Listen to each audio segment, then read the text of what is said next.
За сайн байцгаана уу эрхэм хүнд оюутнуудаа 17 дугаар эрдэм шинжилгээний хурал нь эдийн засаг, санхүү, бизнес менежмент гэсэн үндсэн хоёр чиглэлээр зохион байгуулагдахаас гадна дээрх чиглэлд оюутнууд бүтээлээ англи хэл дээр эргүүлэх, танилцуулах, тусдаа салбар хуралдаан болох гэж байгаагаар онцлог байна. We are inviting all undergraduate students to participate in the 17th Annual Student Academic Conference organized in alignment with Mongolia's sustainable development policies and UFE's strategic priorities.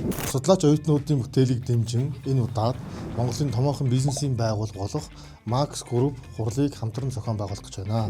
Тиймээс энэхүү эрдэм шинжилгээний хурлаар дамжуулан та бүхэн бүтээлээ танилцуулах, эрдэмтэн багшнаас зөвлөгөө авах, улмаар томоохон ажил олгогч нарт өөрсдийгөө таниулах алтан боломж юм аа.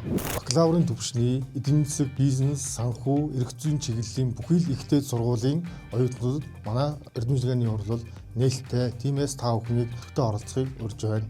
Оюутны эрдэм шинжилгээний баг хурал нь эдийн засаг, санхүү, бизнес менежмент, Economics and Business, English Session гэсэн 3 салбар хуралдаантай.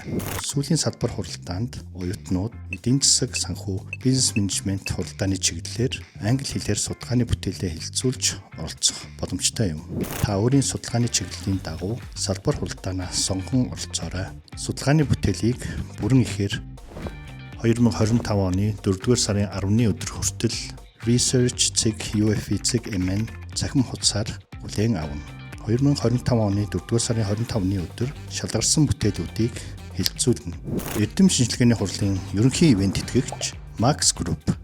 Сайн байцгаана уу 2023 оны хурлын оролцогч Нандин Эрдэнэ байна. Миний хувьд багаараа оролцогчдод баригдсан байгаа. Эрдэм шинжилгээний хуралд оролцсноор академик мэдлэгээ баталгаажуулан, судалгааны ур чадвар болон багаар ажиллах чадвараа сайжруулах даваа талтай. Мөн өөрийгөө хэн бэ гэдгийг таниулах нэг талбар болдог шүү.